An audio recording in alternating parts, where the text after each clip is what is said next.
اس کے بعد ایک مسئلہ پوچھتا ہے کہ ایک شخص کا سفر میں سال پورا ہوتا ہے،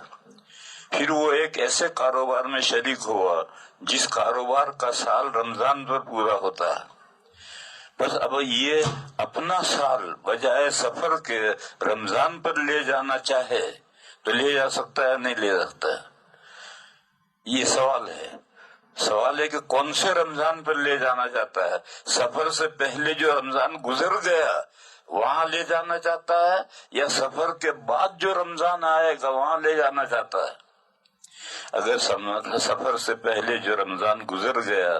اس رمضان میں لے جانا ہے تو کوئی مسئلہ ہی نہیں، یہ تو زکوٰۃ واجب ہونے سے پہلے زکوٰۃ دے رہا ہے، دے کون منع کر رہا ہے؟